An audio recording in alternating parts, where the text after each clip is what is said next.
Welcome to the Second Reading Podcast from the University of Texas at Austin. The Republicans were in the Democratic Party because there was only one party. So I tell people on a regular basis, there is still a land of opportunity in America. It's called Texas. The problem is, these departures from the Constitution, they have become the norm. At what point must a female senator raise her hand or her voice to be recognized over the male colleagues in the room? And welcome back to a special cold weather warning version of the Second Reading Podcast. I'm Jim Henson, director of the Texas Politics Project at the University of Texas at Austin. Warm for the moment. Glad to be joined again today by Josh Blank, research director of the Texas Politics Project. You seem warm. I've already got my long underwear ironed and ready to go. I think if you iron your long underwear, it gets a little scratchy, but I don't know. So yeah, we're here recording on, late morning on Thursday with the cold weather alerts looming over central Texas, or actually looming over much of the country. Yeah. But, big news in Texas. So, Oh, yeah. as the weather often is. So keep an eye on that. You don't need me to tell you that, but I'll, try to get some public service points. My brother even had a friend visiting this week, and he was like, "Are you sure you want to come?" And his friend, it's like Austin doesn't really present well in this kind of weather. And unless you like panicky, freaked out people. Yeah, panicky, freaked out people, no toilet paper. The usual. It's like, he's like, "No, I'll come next. I'll come." I tried to go to the H-E-B last night to just drop by the pharmacy, and the line at the South Congress H-E-B, admittedly one of the busiest H-E-Bs, but still out on, took me 20 minutes just to get to the gate and realize, I'm not. It's like a joke that's become true. Like people are like, "Oh, you picking up your toilet paper?" And be like, "Ha ha ha, I already did." Yeah, it was all over. It was all over Reddit. Yeah. For what that's Hey, worth. Texas. All right. So aside from the weather, we have a main focus in mind today to talk a little bit about the kind of issue sets and moods in the respective primaries. Last week we talked quite a bit about the general election and polling Candidates results. specifically, a little bit more. But, and some of the specific races, but we thought we'd go a little more environmental today. But before we do that, environmental, not mental, let's start with a couple brief notes. There's a few things going on, just worth in our bailiwick. So first, got up this morning to a new national New York Times Sienna College poll, essentially showing, I think, a lot of more of the same for Trump.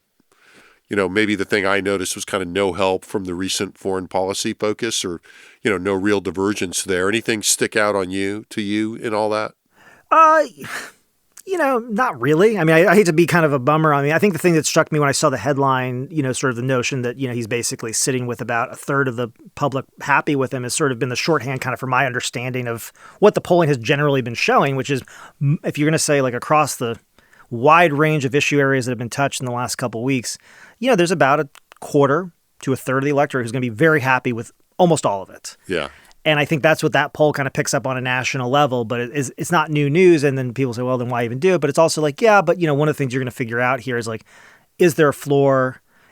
Are we seeing a deviation away from that as the campaign rhetoric shifts and that kind of thing? So that's where these things are valuable. I mean, the main point is that, nothing that's happened in the last few weeks, I mean, this is not surprising, has anything to help those numbers. Right. And, and I think the other thing I noticed is that, with an allowance for Texas, but doesn't even take that much of an allowance, really, how similar the national numbers are to Texas. Yeah, I keep certainly the pattern. Let me ask you this question, because I think this is something you think about a lot and maybe even thinking about more than me, but I wonder, and this is not really the point of this conversation, but we'll do it real quick anyway, is, how much do you think of that as like a reflection of, changes in the Texas electorate, which we see going on, but at a very, glacial pace as those sorts of changes do occur on the one hand, but on the other hand, just the nationalization or the hyper-nationalization of politics in the sense that you don't see that sort of clear, like, oh, this is Texas, here's the country. Yeah, I think it's more the latter. Yeah. You're right. I mean, this is something I'm getting ready to give a talk to a group today, and it's going to be one of the hooks is that thing we've, sort of beat this horse into Alpo probably on the podcast over this issue, but still, how we disentangle national from state. But I think the similarity in these big national patterns and how to Texas is just how dominant the national political environment, and frankly, how dominant Trump is in the Republican Party. Yeah.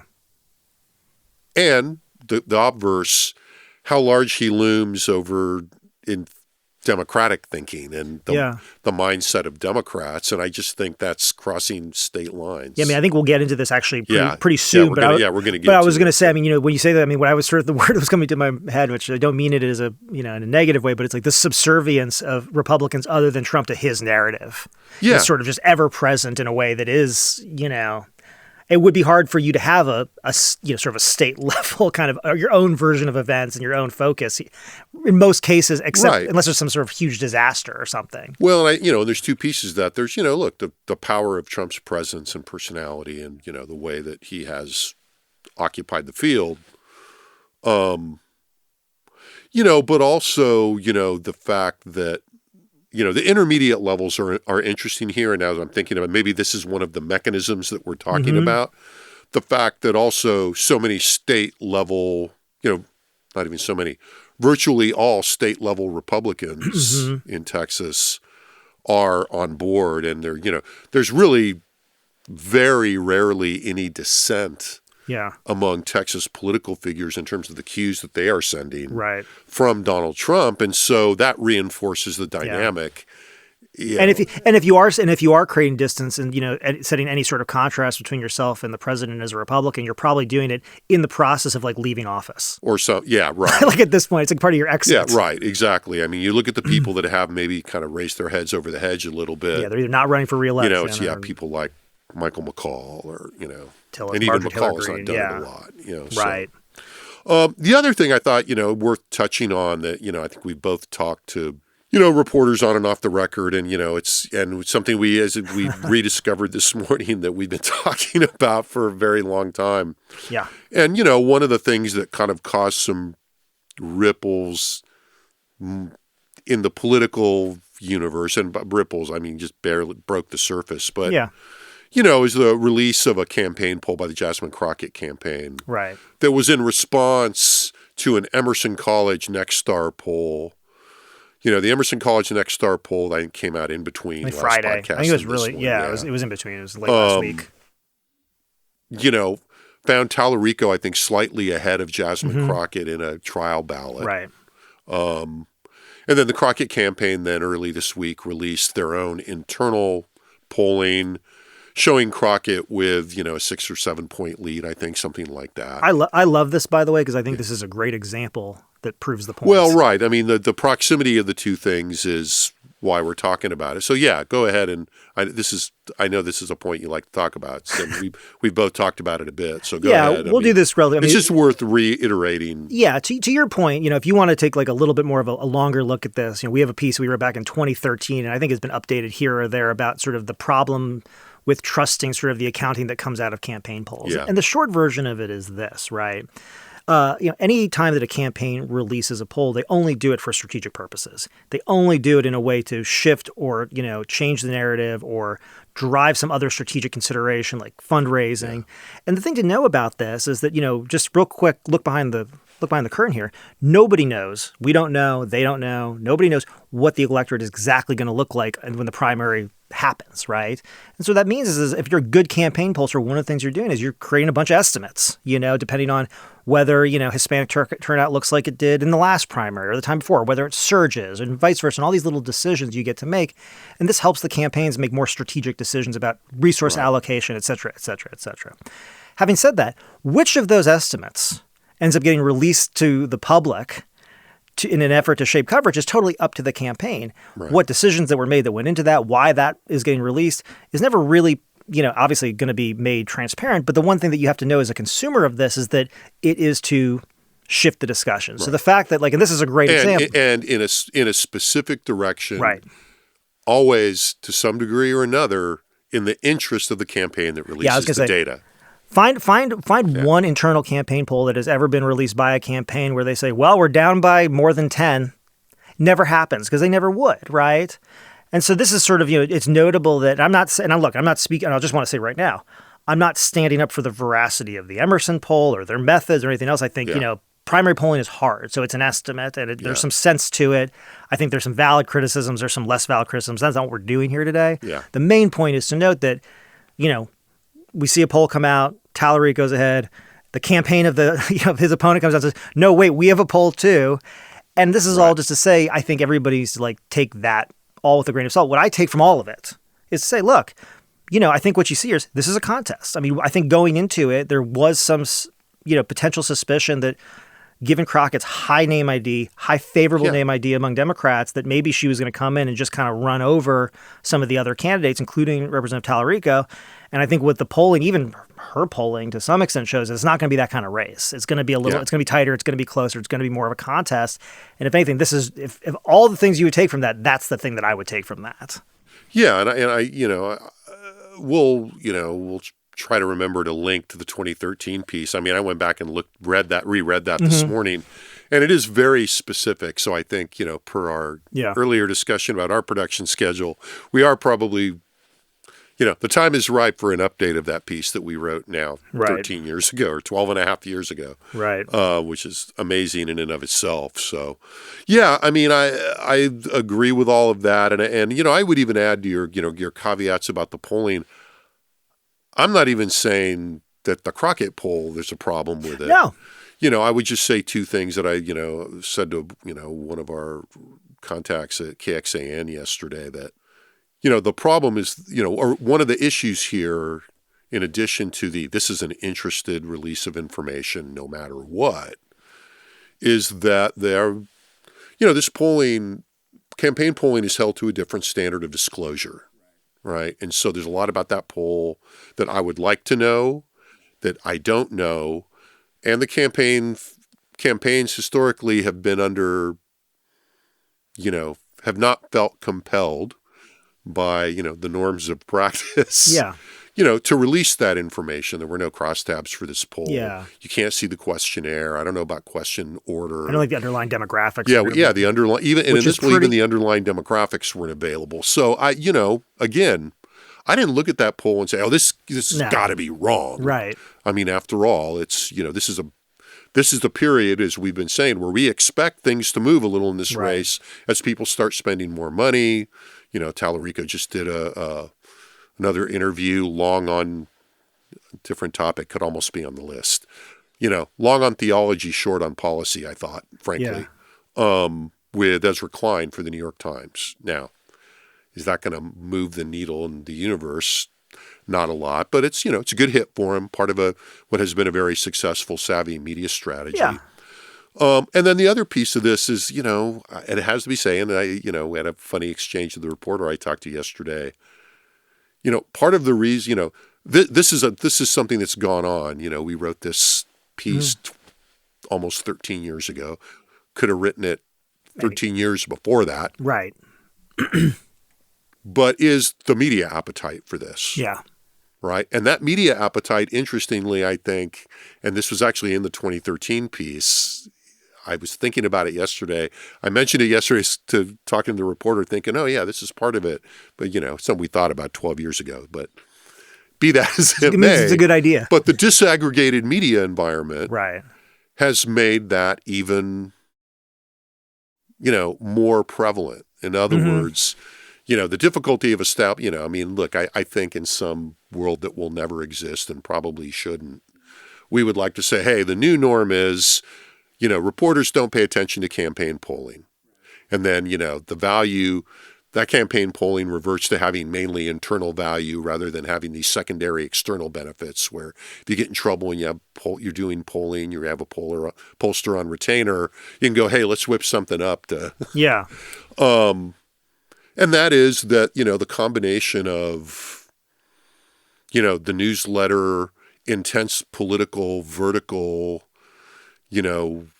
environment from the more higher level things to the more, we're just going to report everything somebody tells us because insiders want the information, is not going away.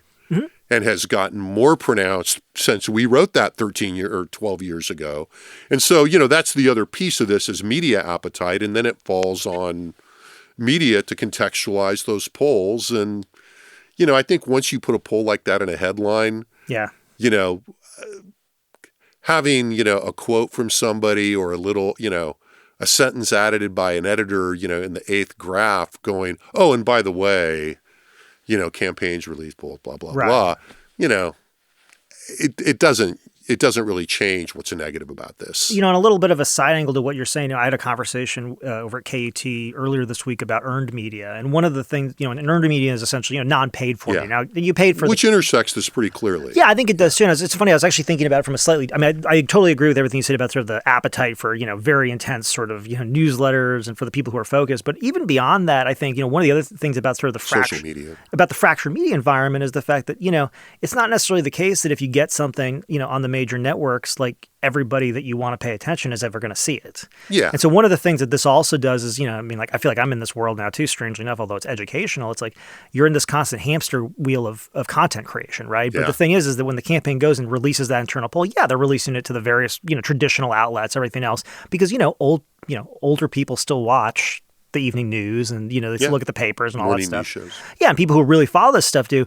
But if you want to start to hit the other people, well, you're going to cut it up into a 20-second, thing for TikTok, or you're going to have a little Instagram thing, reel or whatever. And in some ways, that actually is where there's some more value, especially comes out of earned media now, because in some ways, because everything's so fractured, you can actually spider it out there a little bit more effectively. Yeah. But I think that's also true with something like this, where now it's like you can say, hey, we did our own research, and you know what we found? Yeah, right. Yeah, and, this is our own research piece of that is an interesting. And you get to you get to target it out. And again, it's not earned because you're paying for the poll. Often you're paying for placements, you're promoting these ads, you're pushing them to the right people. That's what all the digital advisors are doing. But at the same time, it almost is like an earned media thing where it's like, hey, there's this ambient thing going on that you should know about. By the way, if you heard this, it's not right, or and whatever. Instead of paying attention to that, pay attention to this for the next 5 minutes. 30 seconds. Right. Little bit until the next thing comes in. So But you've accomplished the goal there. Yeah, exactly. So. Well, as a third thing, I'm tempted to add the finale of Landman Season 3, which I subjected myself to last night as a work assignment. It's good for you. We'll let that go, but if you're watching Landman, you know what I'm talking about. Your commitment to your job is an inspiration to me. I'll tell you, when I'm watching Landman, it feels that way. But it's an interesting exercise in television, and there is obviously, for those of you that are going, what the is he talking about? I mean, there's a direct connection in that I think Taylor Sheridan, the Landman universe, and all of that, helped turn the tide on the film subsidies and that program in Texas. I mean, a lot of these guys were on site in the legislature last session, so I'm not just injecting a little TV criticism in here. Be that as it may, we'll put Landman on the shelf for right now, or Landman as I call it around the house. We've sort of circle back. We talked last week about the December poll, as I said, broke some things down around issues and around the major races. But I think the good thing to do is, it's occurred to us, I think, is, talk a little bit about what the issue environment is. Yeah. In the discrete universes of the primary. I mean, I think one of the reasons I wanted to do that, I felt like last week and for the last few weeks, and it's typical of this stage of the cycle, you kind of go back and forth by going, well, here's these issues that are out there, here's these, the races, but, then there's this, we're dabbling in the primary universe, and then we're bouncing back to the implications for the general, and then back, and the national state thing complicates that. So I thought, let's focus on the primary issue universe for a little bit. And also just to, to give us a little bit of grace here. I mean, it is notable that when you think about, we're looking at kind of our polling and sort of pre-primary polling and all that kind of stuff. And when you think last time, in the last primary election, about how much state level action was going on, right? This was after the ESA vote, Abbott was getting involved in the primaries, Paxton was getting,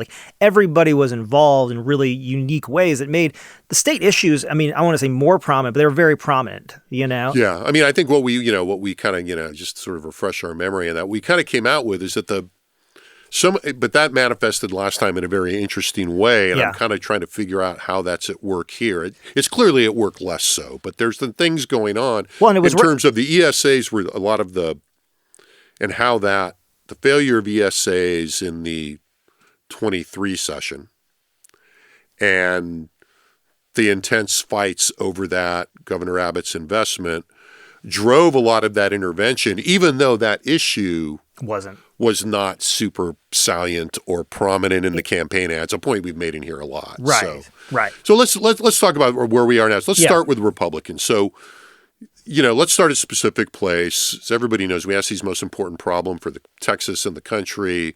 Every poll we do. So if we break down the tabs, what does that look like on the Republican side? What does it tell us, Dr. Blank? Yeah, sure. So, in December, unsurprisingly, if you listen to the podcast, immigration and border security still remain the most important problem facing the state according to Republicans. So that was chosen by 30% overall. So that's a plurality, about 1 in 3. And however, though, as we've discussed, it's not been uncommon. And in fact, it's been really a standard feature of polling over the last decade to regularly find, between 50 and 60% of Republicans saying that immigration or the border is the most important problem facing the state. And I think that's important because if we think back and we're kind of looking back to the polling and think about, we're talking about the overall kind of what's the Republican universe looking right now. And we say, okay, in December of 2025, 30% said immigration or border was the most important problem. We've consistently said that the salience of this issue to Republicans makes it a kind of go-to for the campaigns and the candidates. And we, just in general, when you're marketing something, it's much more effective to basically, refer to things that people are already thinking about. You're trying to get people to think about something they don't care about, aren't thinking about, haven't heard of. That's a lot of work, right? This is why brands spend billions and billions of dollars to establish themselves and they don't throw it away. Same thing here. If people are thinking about immigration and the border, that's a great way to meet them. So again, 30% in December of 2025 going into this election year. Back in February of 2024, so a little bit later, but same time frame, 68% of Republicans said immigration or the border. Back in February 2022, it was 58%. So 10 points less, but still between 58 and 68%. Going back to February 2020, when there was still a COVID overhang, it was 52%. And in February 2018, during Trump's last midterm election, so it's thinking more comparable, taking on immigration more directly, it was still 48%. It was still almost 20 points higher than it is today. Yeah. So it's a pretty big shift. So while immigration and border security remain certainly at the forefront, especially at the state level, what we could say is that Republican attention is significantly more fractured than what we've seen, in the past. In reality, it looks a little bit more like Democrats. Democrats usually split across a bunch of issues. Right. In its structure, not its content. No, not its content, but just in the sense of it's split across a lot of different issues. Right, the lack of consensus. Right. Yeah. So when we look at the most important problem facing Texas, again, 30% of Republicans said immigration or border security. The next biggest issue, inflation and prices, 23%. So 15% said inflation or prices, 8% said the economy. So that's total, I'm sorry. 23% said inflation, prices, or the economy, something having to do with an economic issue. And then after that, it kind of drops off. 7% said taxes, 6% said moral decline, kind of goes off. Now, if we look at the most problem facing the country, 22% of Republicans said either inflation, prices, or the economy, split almost evenly. 17% say immigration or border security, so a little bit less than said the economy. 10% say political corruption or leadership, which was pretty interesting. Now, in case you're wondering right now, Donald Trump's job approval among those Republicans, 74-26, so that they're not talking about him, just in case you're thinking that's the thing. Another 8%. Presumably, yeah, right. Yeah, it's unlikely, or if it is, it's a fraction of a fraction. Well, that's not too far off, where the hard disapproval of Donald Trump is in the mid-single digits. Yeah, exactly. Right? If you say, okay, so 26% of 10% is 2.6%. So that's pretty small, right? And then 8% is the federal spending or debt, which is, I think, a pretty, common sort of things we would think about, right?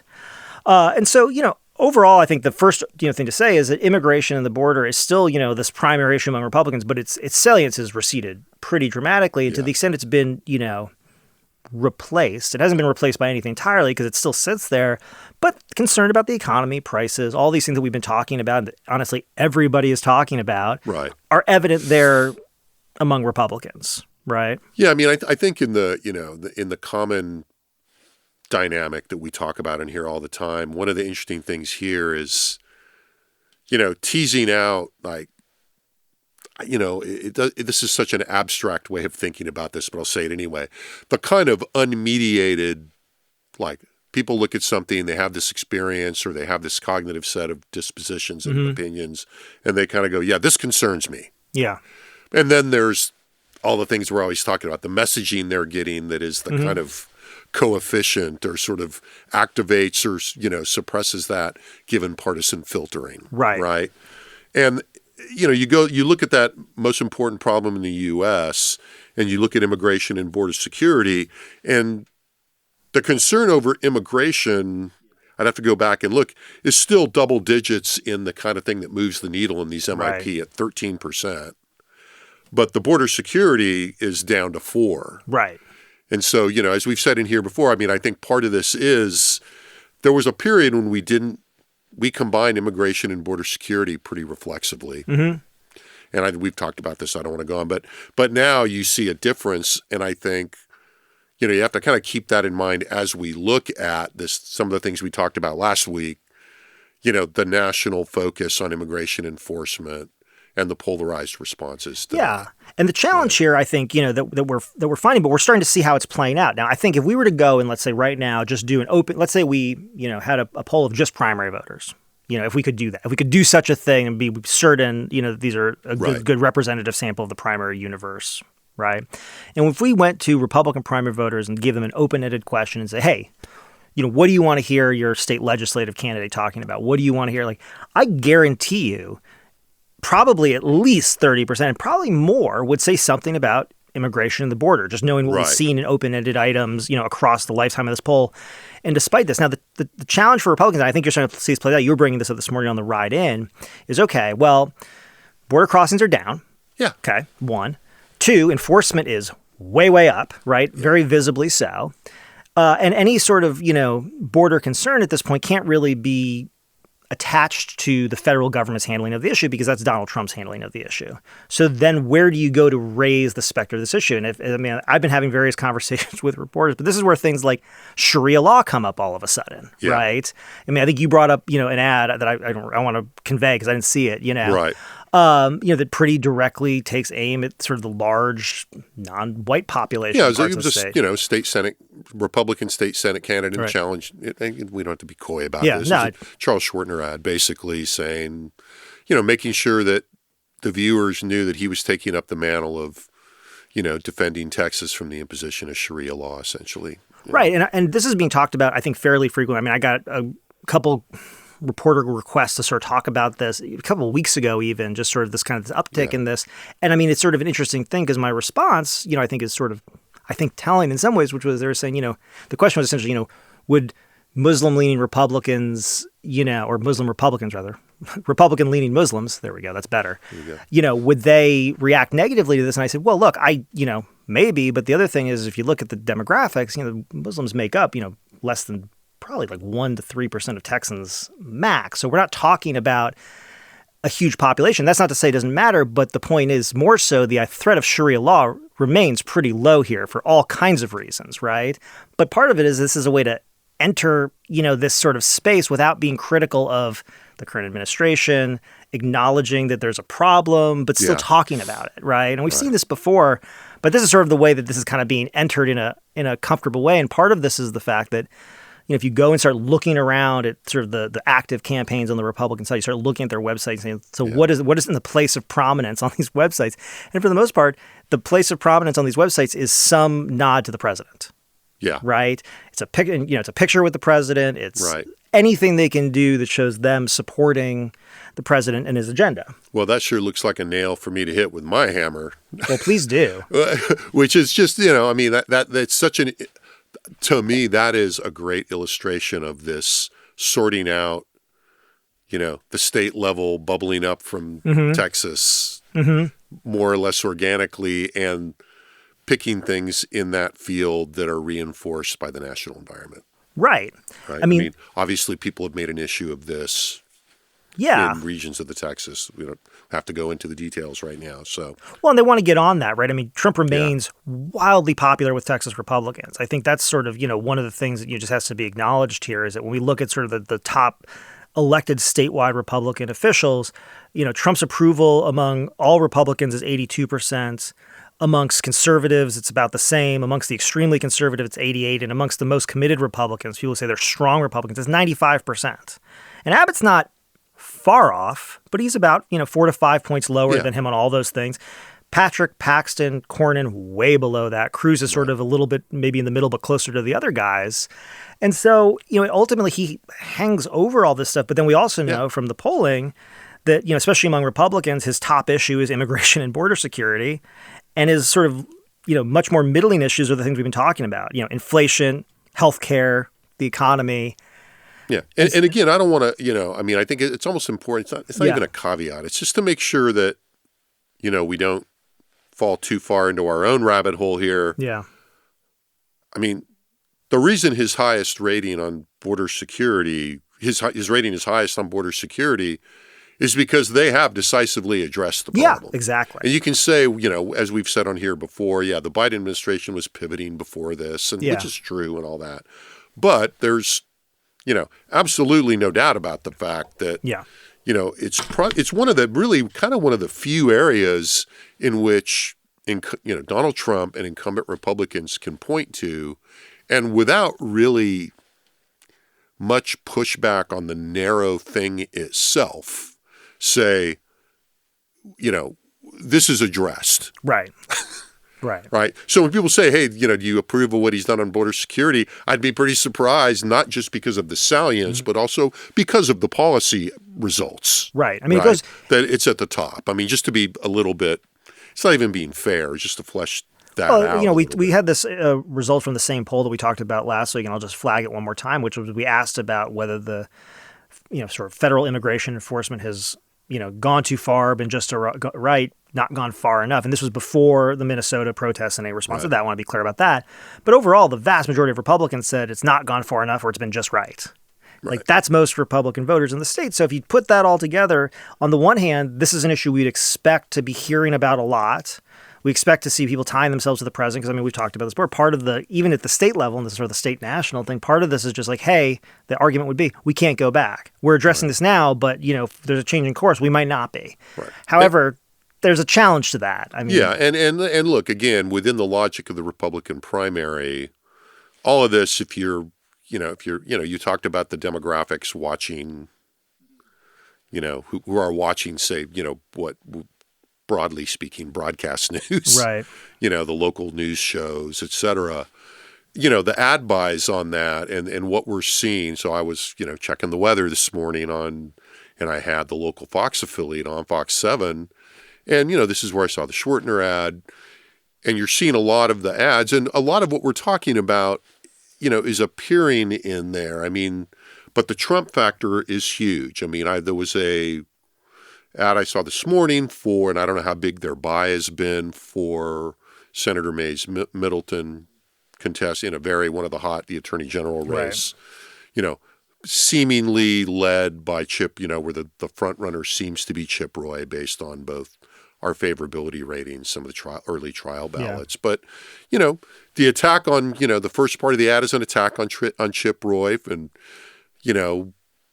dinging him for not always agreeing with Trump. And then the cut over to the, this is technically a contrast ad. Yeah. Big letters, MAGA Mays Middleton. Yeah. That kind of tells you what you need to know here.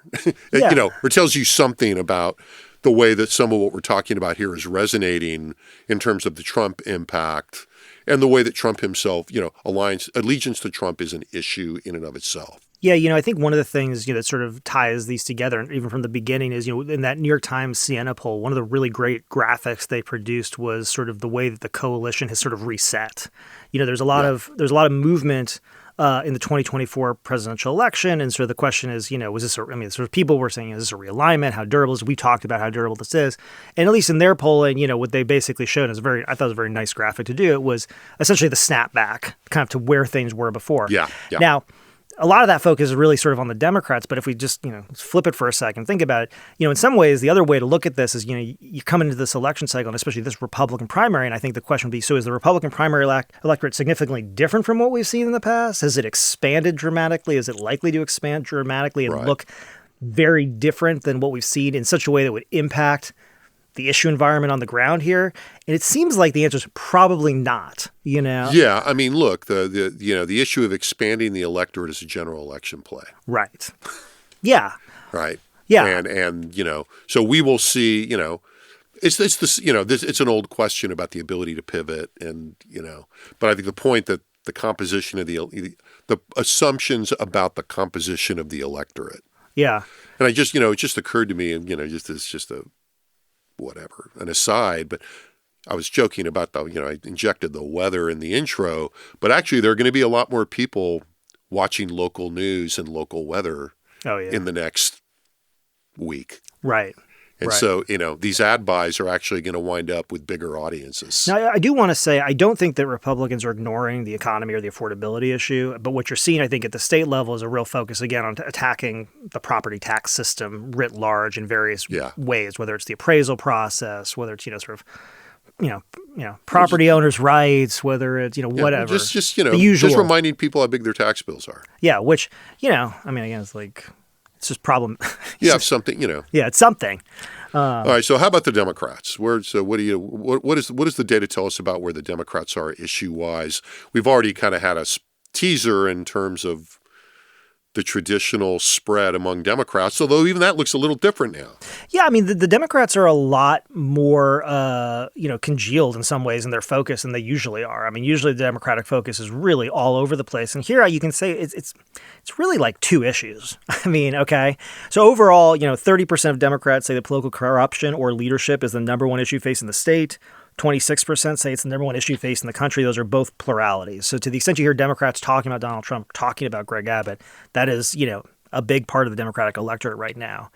If we look at disapproval levels, for statewide leaders among Democrats, 93% disapprove of Trump, 85% of Abbott, 87% of Cruz, he's special, and then 74% for Patrick, 75% for Paxton, and 72% for Cornyn. So, this is easy. Democrats know these guys. They know who's up for election. They know they don't like them or the party. So it makes sense. Now, at the same time, Democrats are equally and I would also add to that,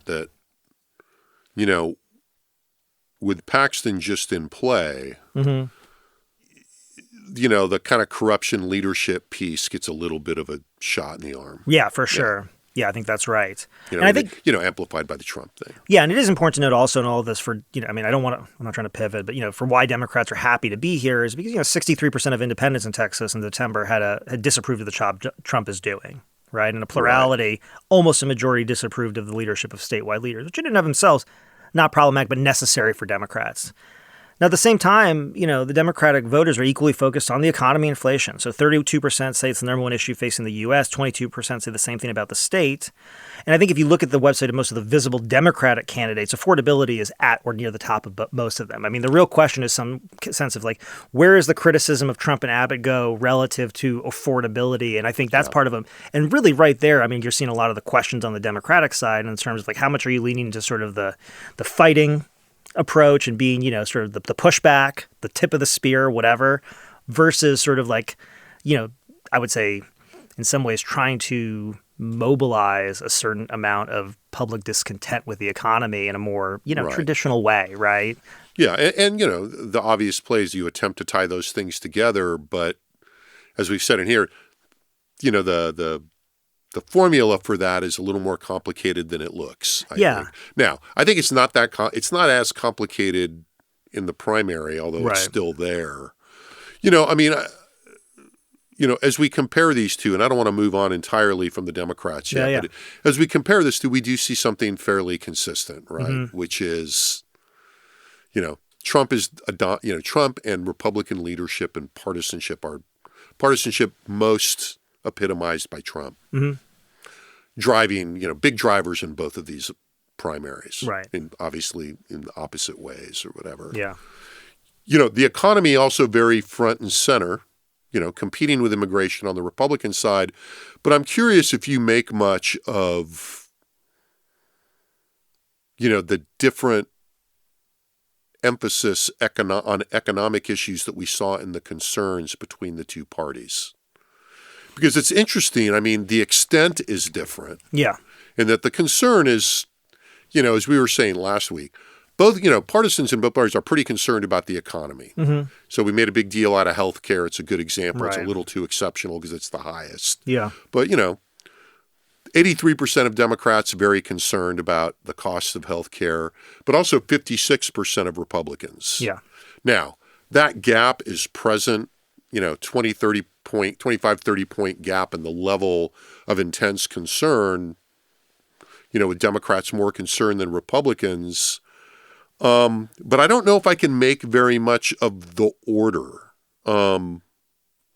Right. In terms of the kind of issue set that Democrats might be talking about, the top three areas of concern among Democrats are cost of health care, rank ordered, cost of health care, price of food and consumer goods, tariff policy and cost of housing are, tariff policy 71, cost of housing 69, call it the same. Yeah, right. Right. The rank order among Republicans is pretty similar in that cost of health care, price of consumer goods are the top two, as it is with Democrats. But then the national debt and the cost of housing are the next two at about the same, in the 40 range of concern. So there is a slightly different twist, but not completely different. Yeah, I don't, if you're Republicans in a primary, those numbers are in a intermediate range that I think you can't ignore them, but you can't be confident in leaning on them too hard either. Yeah, I mean, I think, I had sort of a first gut reaction to what you were saying, and then I sort of had a second wave reaction to what you were saying. My first wave reaction is sort of like, well, I mean, one, the intensity thing I think is sort of, you could probably explain a lot of that with the nature of partisanship and who's in control, because we see that all the time. And so, but the fact that it's still there is actually what's that's what's tricky. Is what's tricky and interesting. I think, we run up into, and even in the nature of where the concerns lie, I think we run up into where some of the pitfalls are for both parties, right? But it's based on something which I'll get to in the second wave of this, right? Which is to say, I think if everybody agrees, let's just say broadly, that like costs are a problem, You mean everybody kind of across party lines? Across party lines. Everybody. Everybody's sort of like, hey, this is an issue. I think it's safe to assume that based on, the history and, the ideological underpinnings of the party, the Democratic response to them, the answer to that would be different than the Republican response, right? I mean, the Republican response very easily to something like healthcare. There'd be a very traditional response would be like, yeah, the problem is that, I'm just making up the argument, but I could see this being an argument. The problem is they've been doing these enhanced subsidies for so long, it's actually driven up like the cost, and we just need to not be involved in this. Yeah. If the government wasn't such a big player throwing its weight around, actually this could be cheaper. But that's not what's going on. That's not what's going on, right? For the Democrats, they're sort of in a different kind of position because, their leaderless, which has its own challenges, but it is like, so how much more government do you want? That would be the traditional sort of Democratic response to some of these things. What can we do, proactively to involve ourselves in the economy, your economic decision-making, whatever, to respond to your concern, right? Now, on the one hand, so that's my first reaction to say, they're very different responses to the problem. They have very different expectations, right? But then my second wave response to that is to say, well, yes, traditionally that would be where the parties are. But the challenge is that where the parties are in the electorate's minds right now? Yeah. In the sense that, when Trump was running in 2024 on making, tips tax-free, I mean, that's a very, that could have been a Democratic proposal, right? He's not saying let's raise the minimum wage, right? Yeah. And then for Democrats, the flip side is, and I think they're having a real conversation right now, maybe not so much in Texas as much as we could have seen, but there's still a broader conversation going on about, so how, very simply understood, quote unquote, liberal is the Democratic Party right now? Yeah. Is this the party of Mamdani? Is that what we're thinking about? Like over here, is that, and there's a real conversation, is that the path forward? We've got Representative Tallarico painting a pretty different path over here. We're thinking about the Democrats in Texas who seem to be, most on the rise. They're not really one type of person or one type of candidate or one type of ideology per se. Yeah. Well, and I think that's reflective of, that's another thing. It's reflective of, again, a combination of those divisions. You use the national examples, Mamdani, et cetera. Yeah. But I think here about Greg Kazar, I think about... when I look at these and I think about what differentiates them, I think that the thing that sticks out to me is one of the biggest gaps is on tariff policy. Yeah. Where 71% of Democrats are very concerned, 17% of Republicans are very concerned. And, I don't think that those differences are the results of very deeply seated, thought out economic policy and economic analysis about the historic and possible impact of tariffs, right? Yeah. In other words, Democrats have succeeded in making tariffs an issue. Right. And tying tariffs to rising prices. Now, Democrats have a little bit of problem with that in that so far, the overall impact on rising prices has not been acute as many people, including myself, expected. Yeah. Now, part of that is, that even though tariffs are something that the president talks about, they have threatened and implemented and moved it around a lot in a way that clouds the issue, but also has probably reduced the likely impact had he just done what he said he was going to do. And that's hard to say. But at the points when he has loudly thundered, we're raising these tariffs through the roof, he's not followed through on most of those. Yeah, Right? And so there's been a big discussion going on in the business and economic community about just what is going on with here and what other factors in terms of rising prices might be dampening down what impact there is on prices, and that the impact has been lower than it might have been had the policy been implemented at the level as advertised. I think this is maybe a sort of half-cocked theory of public opinion right here on this space, but I think it's probably right. I'm just going to say that because I want to. I think what we find is that people's reflections of their own felt economic experiences are pretty durable and pretty good reflection of the environment that people are in, right? So if you feel like, your groceries cost more and your gas costs more, that's not likely, someone's not going to tell you that's not true. And you're going to say, well, I guess that's not true, right? Right. But when it gets to pretty much any other kind of economic policy, it's too abstract. Yeah, I think that's right. And on multiple dimensions. It's too abstract to, first of all, if you think about this, we're saying hey, what's a tariff? Think about where this all started, and there's a whole question do people even know what tariffs are? And now we're thinking about people having, these complicated views to the long-term impacts of various tariff regimes that are being threatened and maybe implemented, maybe not. And honestly, that's not reasonable. I'd also say it's not reasonable, and this is important, I was just thinking about this, to expect people to have really deeply held understandings of Fed policy, Fed rates, and who's the Fed chair, and why people care about that or not. That's very, very esoteric information for most people.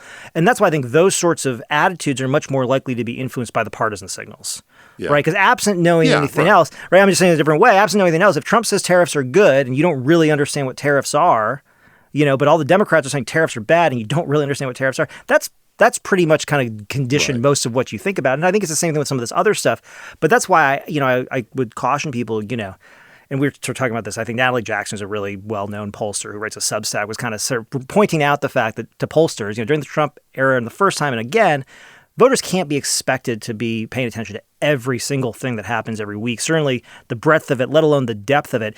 And this stuff in particular, even though it's been around for this stuff is always going on, Fed policy and economic monetary policy.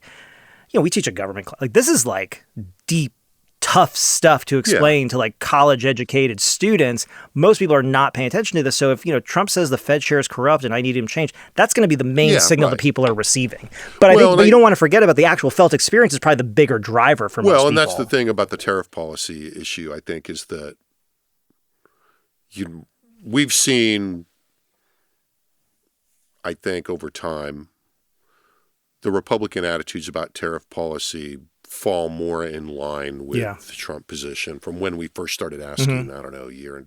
Really, it's the very first time we asked, probably in the first term. But I think what's interesting about what you're saying is the interaction between the two things. One is your, lived experience. Yeah. The thing that is keeping the prices, items, concerns high. And how you connect those experiences to these more abstract issues. And that's where the intervention of partisanship is really, because, if you ask, and we know because we've asked, I have the data right in front of me, but, when we ask Democrats if they think tariffs are driving prices up, essentially, they say yes. Right. Now, as the increases in prices have slowed and inflation has slowed, and that experience is getting, less acute for some people, Republicans are going to fill that gap with the stuff you're talking about. Yeah, it's partisanship, et cetera. And it's this interesting mixture in this instance and tariffs are kind of a very specific idea. Because, look at the other items on that list. What is your lived experience of the national debt? Nothing. That's politics. Right. That's ideology. That's I'm not saying that, when it comes to, people do feel it. Yeah, no. But, 8 levels down removed from the thing itself. But tariffs were connected very directly in the public discourse to prices. Yeah. And frankly, including Donald Trump, who said that in the long term, his initial thing was it would make things cheaper too. Now he had to walk that back, which is fine. He doesn't pay any prices for that, a price for that. So why would he? Mm-hmm. Yeah. Right. So I think that's that kind of interaction is an interesting piece of this. And I think you're really onto something with the abstraction and where the room for the partisan influence on things that you don't have, that are complicated and you don't have a lot of knowledge or opinion about.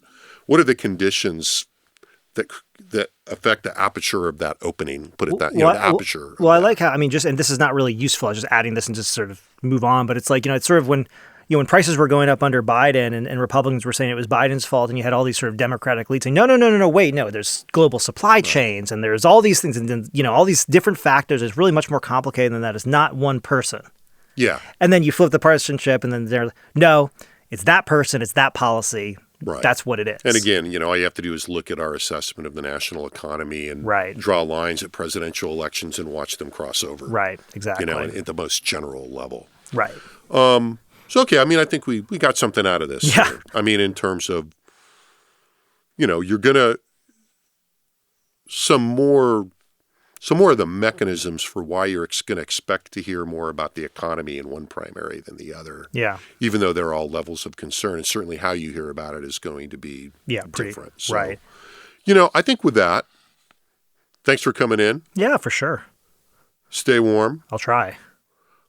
Thanks again, as always, to our excellent production team and Liberal Arts Development Studio here at UT Austin, getting us set up. Thanks to all of you for listening. Be sure to go to texaspolitics.utexas.edu, especially after this podcast. A lot of data. If you're listening to this on just one of the platforms, if you just go to texaspolitics.utexas.edu, there'll be a link on the front page pretty quickly to this. And you'll be able to look at the data as you go, so that might be helpful. But again, thanks to you for listening. If you're in a part of the country that it's going to start getting real cold and a little threatening out there the next couple days, stay warm, take care of yourself, follow the good advice of the general people out there giving you safety advice. And we will see you next week on another Second Reading podcast. The Second Reading Podcast is a production of the Texas Politics Project at the University of Texas at Austin.